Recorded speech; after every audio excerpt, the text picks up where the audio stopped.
viu que eram maiores do que o templo de Salomão, que aquela terra era farta, era próspera. Sabe aquela história da grama do vizinho? Às vezes a grama do vizinho é artificial e você não sabe. E com isso, ele fez muito para tentar ao Senhor. Cara, tinha estátuas, imagens de estaturas pagãs, de deuses pagãos em toda Jerusalém. Em toda. Inclusive dentro da casa do Senhor. Os sacerdotes, os profetas, o povo. Estava tudo corrompido. A palavra diz que não havia nem árvore onde o povo não se prostituísse. Olha isso. O povo que era chamada de Deus se corrompeu e se entregou aos seus desejos, às suas vãs doutrinas daqueles deuses, e com isso Deus traz. Vem a consequência, não vem? Vem a consequência. Então vamos ler lá. Por que os discípulos perguntaram? Né? Aí está dizendo lá em 4,13. Tudo isso aconteceu por causa dos pecados dos seus profetas e por causa das maldades dos seus sacerdotes, que derramaram no meio dela o sangue do justo. Vagueiam como cegos pelas ruas, andam contaminados de sangue, de maneira que ninguém pode tocar na roupa deles. Samik. E o povo grita: afastem-se, imundos. Quando fugiram e andaram errantes, dizia-se entre as nações: aqui eles não podem morar. A ira do Senhor se espalhou. Ela já não dá atenção a eles. Não respeitaram os sacerdotes, nem se compadeceram dos anciãos. Aí vocês entendem a pergunta que os discípulos fizeram a Jesus. Porque se você fosse perguntar ao povo de Israel qual é a pior catástrofe, a pior coisa que pode ter acontecido a eles, antes da Segunda Guerra, né, quando Hitler veio, eles falariam do exílio da Babilônia. Inclusive o Leandro viu isso comigo. Nem quando eles saíram do Egito foi a pior coisa. Porque quando eles foram para o Egito, né, foi José, né? Agora, o exílio não. O exílio eles foram forçados. Você imagina, com ferros no seu pescoço, os seus reis, a sua vergonha, a sua nudez toda exposta. Toda exposta. Então, por isso, quando os discípulos perguntaram a Jesus, foi por conta disso. Inclusive, também tem o cego de Jericó, não nos esqueçamos dele, né? Quando ele gritava: Jesus, filho de Davi, tem compaixão de mim, o que eles faziam? Cala a boca. Cala a boca. Não, ele não vai te ouvir. Ele não vai te ouvir. Ele não vai te ouvir. Por quê? Porque eles ainda traziam isso por conta que daquela época os sacerdotes e os profetas ficaram cegos, eles andavam errantes, muitos foram mortos por onde fugiram. Então eles acreditavam que muitas das coisas que aconteciam era por conta do pecado, do familiar, de alguma geração. Só que, se você continuar a leitura lá em João 9, Jesus diz o seguinte... que perguntou o que? E Jesus respondeu, né? Quando perguntaram quem pecou, se foi ele ou se foi o pai deles, Jesus respondeu: nem ele pecou, nem o pai dele, mas isso aconteceu para que nele se manifestassem as obras de Deus. Amém?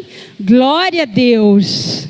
Muitas das coisas que muitas das vezes acontecem é para Deus mostrar a sua glória na nossa vida, né? Deus nos chama para cumprir a sua vontade, para fazer o seu querer e para deixarmos as coisas do mundo, as coisas que o mundo oferece, o brilho desse mundo, contextualizando para o tempo de hoje. Quais são os deuses que hoje o mundo tem oferecido, que muitas pessoas, muitas igrejas em termos, porque a igreja é santa, Mas as pessoas têm colocado no lugar de Deus. Têm colocado no altar de Deus. Deus falou que ele se retirou. Ele retirou a presença dele quando ele viu gravuras no lugar onde era o Santo dos Santos, onde ele habitava. Olha a contaminação de um povo. O que tem nos contaminado hoje? O que o diabo tem oferecido para nós, para contaminar o povo que chama pelo nome do Senhor? Amém? Então, glória a Deus. Continuando. Então, eles começaram, né, assim, que nem eu falei, por conta disso, que eles serviram outros deuses, colocando esculturas, né? E por isso que Deus, né, veio o exílio da Babilônia. Mas também quando Deus livrou. Você acredita que muita gente não quis sair da Babilônia também? Por isso que até no livro de Apocalipse diz assim: sai dela, povo meu. Você vai ver aqui no livro de Ezequiel também, quando ele fala, quando Deus tira o povo da Babilônia, aquelas pessoas que não queriam ir, Deus fala: sai dela. O que representa a Babilônia hoje no mundo atual? O que Deus tem pedido a você, para você sair, mas você continua? Sai dela.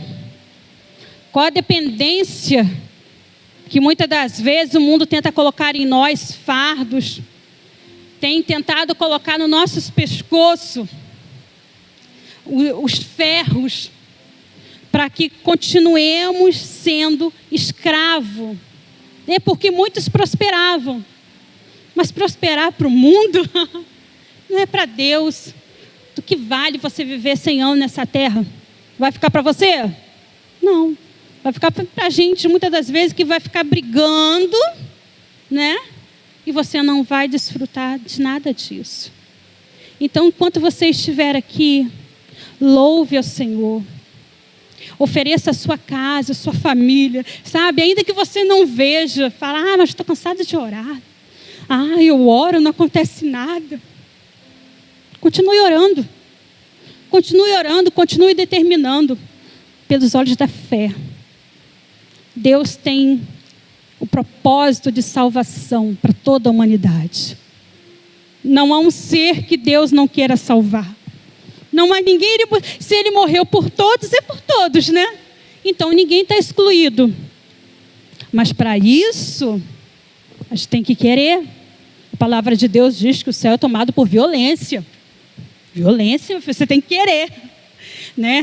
Eu estou cansado, eu não vou na igreja hoje não, porque está frio. Eu não vou na igreja hoje não, porque está muito quente. Meus amados, se nós estivermos aqui no dia da perseguição, vai ser muito pior do que o exílio da Babilônia. Vai ser muito pior. Vai te separar de Jesus? Vai parar? Nada nos separará do amor de Deus que está em Cristo Jesus. Amém? Glória a Deus. Continuando, glória a Deus, minhas folhinhas, né? Deu para entender um pouco, né? Então, naquela época, é como se fosse uma maldição ser cego, né? Eles eram maltratados mesmos. As pessoas passaram por elas e faziam cara de nojo. Não queria fazer isso, não, mas coloquei que eu vou fazer. Lembre uma coisa aí que dá muito nojo, muito nervoso que você realmente faz cara de nojo. O meu tal de tripofobia, que é terrível. Jesus, misericórdia, já não gosto nem de lembrar. Lembra aí, a cara de nojo. Assim eram as pessoas quando passavam por um cego. E eles faziam o quê? Cuspiam. Passavam por ele. Você imagina. A pessoa, quando ela é cega, ou quando ela tem algum tipo de deficiência, principalmente cegueira, ela geralmente aguça outras, né? Eu escrevi aqui, mas, né? Outros sentidos, exatamente. Aguça outros sentidos. Quem é cego, então, ouve muito, muito bem. Você imagina esse cego de nascença, desde que nasceu. Ele ouvindo as pessoas passando por ele e cuspindo, cuspindo, cuspindo. Rejeitando mesmo. Todas as vezes que passavam, cuspiam. Rejeitando ele. É algo terrível se a gente for pensar hoje em dia, né? Porque se a gente for pensar em alguns lugares, se a gente pensar pessoas que a gente conhece sendo desprezadas por serem cegas, né? Você imagina, é algo terrível. E detalhe, isso não era apenas o povo comum não, tá? Era aquele povo que se dizia o povo que é de Deus. Ah, nós acreditamos em Moisés, povo da lei mosaica, era o povo que pregava no templo, eram os sacerdotes, era o profeta daquele tempo, que muitos deles, não todos, rejeitaram Jesus. Aí você imagina essas pessoas todas passando e cuspindo. Só que Deus é maravilhoso, cara. Até na maneira dele agir na cura, ele age muitas das vezes para confrontar, para ir lá no fundo daqueles que, sabe, que acusa ele, daqueles que perseguem, né? Deus usava muitas parábolas na época dele, conforme era daquele tempo, né? Que hoje, para traduzir para o tempo de hoje. Então, o que Jesus fez com aquele cego? Continuando. Depois disso, vou continuando agora. No 5. No 4 agora. É necessário que façamos as obras daquele que me enviou, enquanto é o quê? Dia. A noite vem, quando ninguém pode trabalhar. Enquanto estou no mundo, sou a luz do mundo. Entenda. Deus, o Senhor Jesus Cristo, é a luz do mundo. Enquanto ele estava, ele continua sendo. Porém, ele derramou o seu Espírito para que hoje você também possa ter o entendimento da palavra.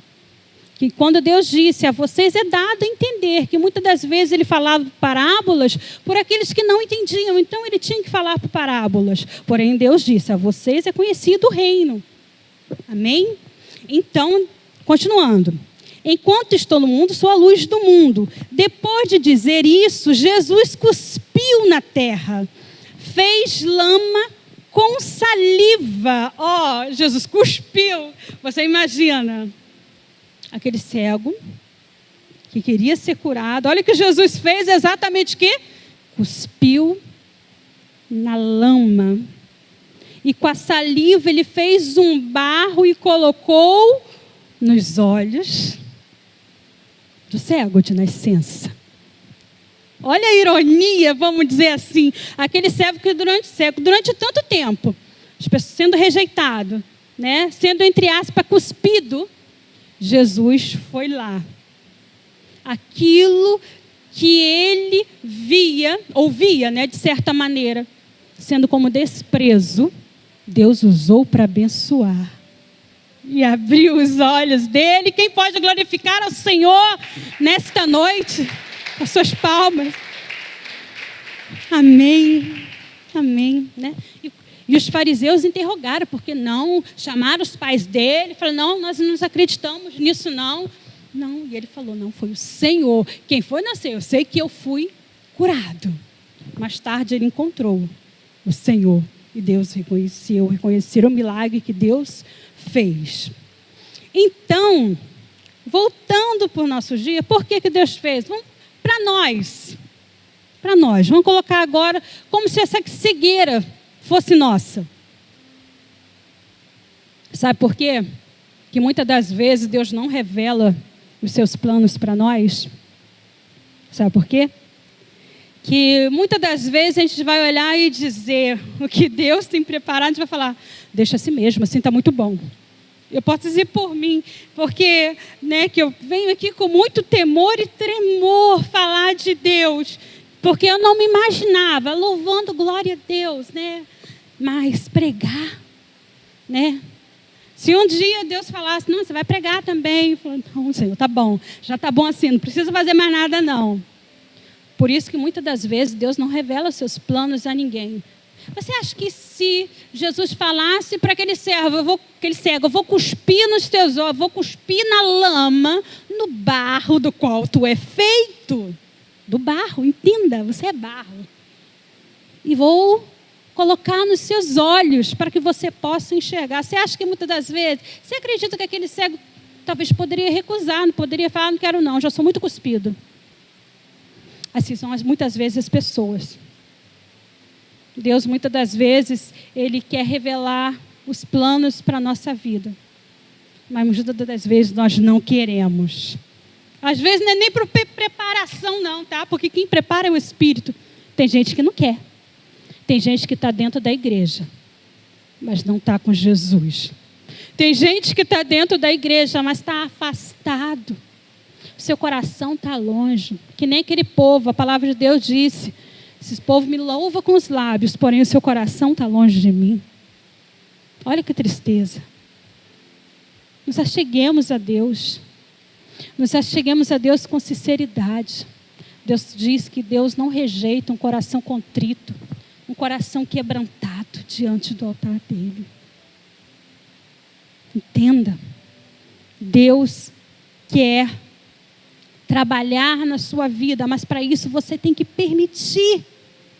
Ainda que você não veja o que Ele vai fazer, fala: Senhor, eu recebo aquilo que vem de Ti. E muitas das vezes a gente aprende mais com as pancadas da vida do que alisando, né? Tem gente que fala que às vezes a gente aprende mais com não do que com sim. Porque aquilo ali vai te dar força, aquilo ali vai te revigorar. Eu vou em frente em nome de Jesus. Eu sei quem é o meu Deus. Eu sei quem é o meu Senhor. Então, quando as lutas vierem e você não vê nada, não vê nada à frente, você não vê estrada. Mas se você estiver na dependência e se entregar verdadeiramente ao Senhor, não existe nada que Ele não possa fazer. Não existe impossível para Deus. Tem gente desistindo dos seus familiares dentro de casa. Ah, deixa que ir lá, não quero mais não. Ele não quer ir para a igreja, ele que fique. Salvação é individual, mas enquanto eu estou aqui, enquanto eu estou nesta terra, enquanto eu estiver na presença do Senhor, eu vou orar por aqueles que eu quero e que eu desejo muito. Que Deus salve. Que Deus traga. Sabe por quê? O diabo vem na mente da gente e fala assim: quem é você? Quem é você para pregar? Quem é você para orar? Ele fala, ele confronta a gente, ele fala assim: você não é ninguém, você não pode orar não. Quem é você? E confronta muitas vezes na carne, tá? Satanás, ele é terrível. Ele vem: quem é você? Quem é você que muitas das vezes nem consegue memorizar a Bíblia, e ele conhece a Bíblia de trás para frente, de frente para trás, né? Ele começou no céu, né? Então, ele vem querer confrontar, só que há uma diferença, meu amado. Você está aqui, você está vivo, você tem vida. Enquanto vida tiver, há esperança. E quem é essa esperança? É Cristo. É Cristo em quem? Em mim, na minha casa, na minha família, orando, buscando ao Senhor, buscando a face de Deus, buscando a salvação, buscando a remissão dos pecados, pedindo a Ele que Ele nos limpe todos os dias, nos limpe. Eu vou tentar lembrar aqui mais ou menos, se eu não me lembro, mais ou menos, acho que é em Malaquias 3, que fala do refinamento, como Deus faz o ouro, Deus não, né, no caso, o ourives, o ouro e a prata. Certa vez, um grupo de mulheres, estudando, eu acredito que seja Malaquias 3 que fala, de como ele usa, para poder ver a que ponto ele está bom. Aí uma delas se ofereceu: eu vou lá. Aí ela viu como que ele faz, como ele pega, de que jeito, de que maneira ele faz. Aí ela foi e perguntou, né, no caso da prata, quando que você sabe quando que está pronto? Ele olhou para ela e sorriu e disse: quando eu vejo a minha imagem nele. Então é isso que Deus fala, que Deus quer contemplar a imagem dele em você. É isso que Ele fala quando Ele quer nos refinar como ouro, como a prata, porque o brilho do Senhor vai refletir em você. A imagem do Senhor tem que estar na nossa vida. O mundo tem que olhar para você e ver Jesus. Não adianta eu ser o mesmo do mesmo, eu achar que eu estou aqui e chego lá fora, faço as mesmas coisas, falo da mesma maneira que muitas das vezes quem está lá fora fala. Você é diferente.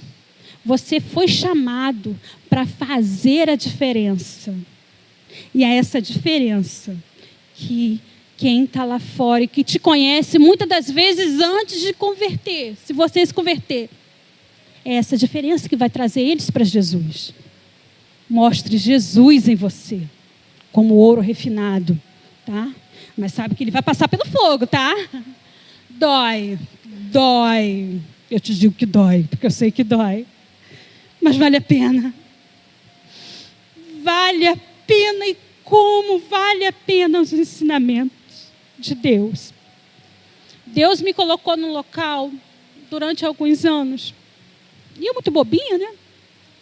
Eu falava assim, Deus me colocou nesse lugar para converter esse povo, né? Esse povo não é cristão, né? E eu, desde 6 anos, criada na igreja. Aí, nada. Passei na moenda. Mas é interessante que Deus fala o seguinte, que Deus não nos prova além daquilo que possamos suportar, né? Eu só fui descobrir o que era opressão depois que eu saí de lá. Então, certo dia, já na minha casa aqui, Deus falou comigo. Eu pensando, Deus, ninguém se converteu, ninguém foi, ninguém veio. Aí Deus veio e falou comigo. Não te levei lá para converter ninguém. Eu te levei lá para te ensinar, para você crescer na minha presença, para você aprender a dependência do Senhor, que muitas das vezes é só Ele, filho. Só Ele. Você não tem ninguém. Sabe que ninguém mesmo? É você e Deus, sabe? E Ele refina. E eu agradeço a Deus, porque tudo me serve como experiência. E nem por isso eu neguei o nome de Jesus, eu continuo firme. E eu peço, continue sempre firme. A mesma coisa eu desejo para você. Que vão vir provações, vão vir lutas. Você acha que terminou para mim? Filho, enquanto a gente está nessa terra, a gente tem luta. A palavra de Deus diz que o vosso descanso não é aqui. Então, você que não quer não quer vir para a igreja, não estou dizendo que você tem que estar na igreja, né? Todo dia. Mas você, não vou na igreja não, que eu estou muito cansada, eu tenho que descansar. Será? Às vezes eu posso estar cansada. Estou cansada. Eu acredito que o pastor, com certeza, também, né? Ele, então, que com certeza ele deve subir nesse altar, muitas das vezes, moído, cansado. Mas quando ele chega aqui, a presença do Senhor renova as forças deles. É o Senhor. Amém? E saímos dando glória a Deus, né? Porque quando fazemos com integridade, com verdade, né? Deus ouve a oração dos seus, né? E é aquilo que eu perguntei, será que o que estou fazendo está agradando a Deus? Será que eu estou tentando fazer do meu jeito? Não, tem gente que quer fazer, não, mas é do meu jeito. É do jeito de Deus, filho. A palavra. O manual de vida do cristão é a palavra. Você está tentando na força do braço? Vai para a palavra. Vai para a palavra de Deus, para os ensinamentos do Senhor. Quando você pedir orientação ao seu pastor, não adianta você pedir orientação e não seguir. O que adianta? Siga, filho. Siga. Faça, porque se o seu pastor está falando da maneira que tem que fazer, ele é o anjo do Senhor. Ele já foi instruído por Deus. Né? Você é ovelha. É ovelha do Senhor. E ovelha, né? Você não é bode. Bode que tem mania de ficar mugindo, gritando. Ovelha não. Por isso que a Bíblia diz que Deus foi como ovelha muda para o matador. Né? Suportou tudo. Então, se você é ovelha, quando você ouvir ensinamentos, né? A palavra de Deus diz que a ovelha ouve a voz do seu pastor e segue. Pode ter várias ovelhas, vários pastores misturados, porque isso acontece muito em Israel, né? Que nem o Salmo 23 fala: o Senhor me faz andar por pasto verdejante.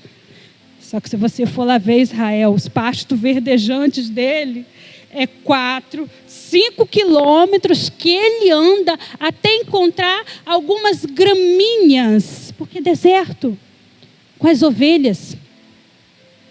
Imagina. E detalhe, geralmente quando um pastor ele está acostumado a conduzir suas ovelhas, geralmente uma criança, porque a ovelha ela só obedece à voz do seu pastor. Ela não segue ninguém. Então, se acaso o pastor necessitar ou se ausentar em alguma situação, o que acontece? Se você, geralmente, alguns filmes que a gente vê, ainda está acostumado a ver aquelas pessoas, aqueles turbantes, aquelas coisas, né? Na cabeça, acredita que aqueles são os pastores. Geralmente, os pastores de ovelhas, muitas das vezes, são crianças. Se você for ver, for buscar, são crianças. Por quê? Elas vão crescendo e ouvem. Aí, quando o pastor precisa se ausentar, ela também, desde pequenininha, como é acostumada também com aquela criança, aquele rebanho, então ela também ouve a voz daquela criança e segue. E detalhe, pode passar um rebanho pelo outro, se cumprimentam, um passa pela outra e não se mistura. Um ouve a voz, um assobia de lá, outro grita de cá, assobia de cá, chama de cá. Você pensa, vai uma se desviar. Não se desvia. Então ouça a voz do seu pastor e siga, porque o seu pastor está ouvindo a voz do nosso Senhor e Salvador Jesus. Amém? Glória a Deus. Estou terminando, tá, pastor? Acho que eu tenho um tempinho ainda, né? Que nem eu falei. Então, é que nem eu falei, que se os nossos olhos não estiverem abertos, se nós estivermos, que nem quando foram lá falar com Jesus, por que você fez isso, né? Quando foram lá confrontar Jesus sobre a cegueira, Jesus falou sobre a cegueira espiritual, sabe o que ele disse? Continuando, tá? Pode continuar aí, que é no mesmo versículo 9.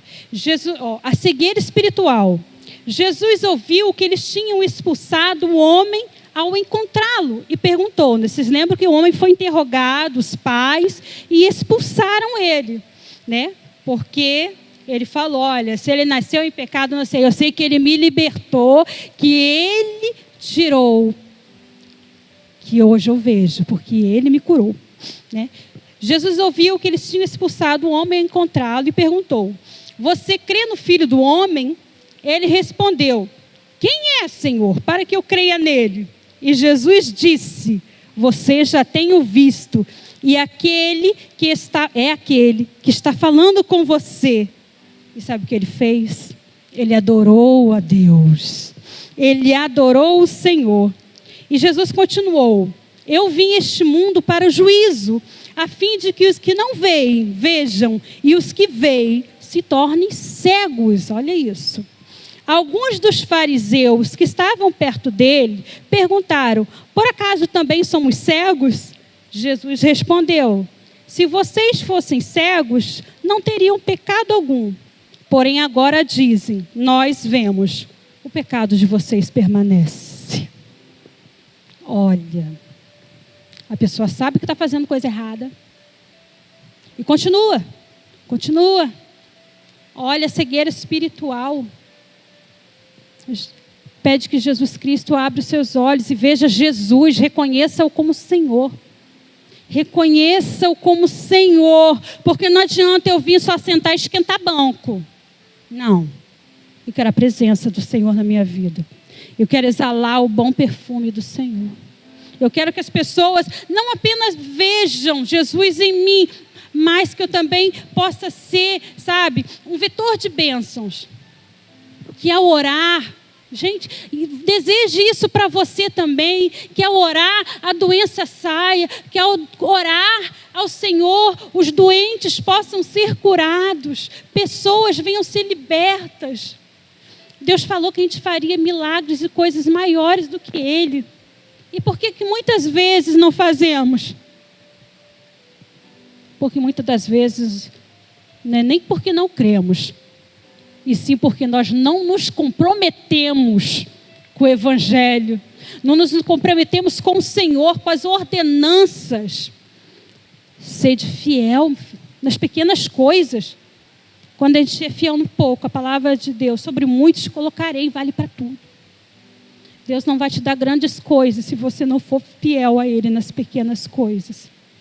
Fiel. Tem até um louvor, eu quero ser fiel, Senhor.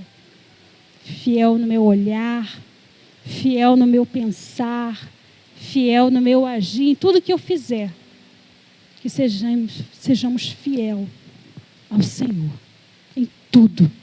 Em tudo. Amém. Glória a Deus. Amém. Eu acredito que terminei, né? Eu falei que Deus requer de nós dedicação, que estejamos sempre fazendo e agradando a Ele, que estejamos sempre onde Deus nos colocou, onde quer que estejamos, fazendo a vontade dEle, fazendo a obra dEle.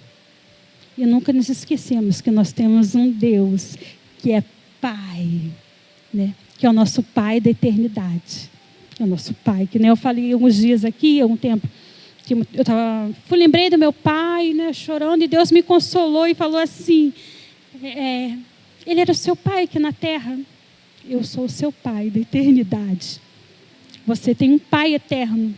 Sabe, quando uma criança, né, principalmente quem é pai, mãe aqui sabe, quando um filho chega para você e pede alguma coisa, e chega e fala, me dá, dependendo, aí você fala o quê?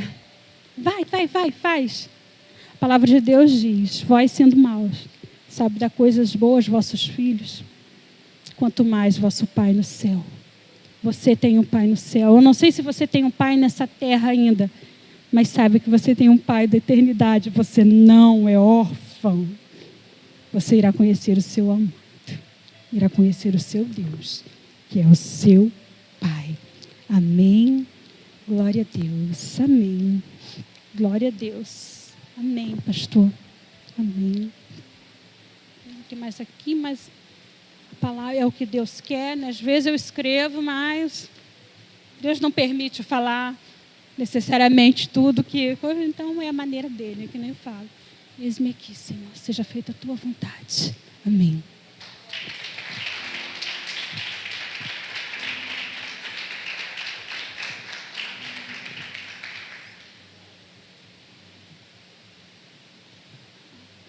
Por toda a minha vida, ó Senhor, te louvarei, pois meu fôlego é a tua vida e nunca me cansarei. Posso ouvir a tua voz, é mais doce do que o mel, que me tira desta cova e me leva até o céu. Já vi fogo e terremoto, vento forte que passou. Já vivi tantos perigos, mas tua voz me acalmou. Tu dás ordem às estrelas e ao mar os seus limites.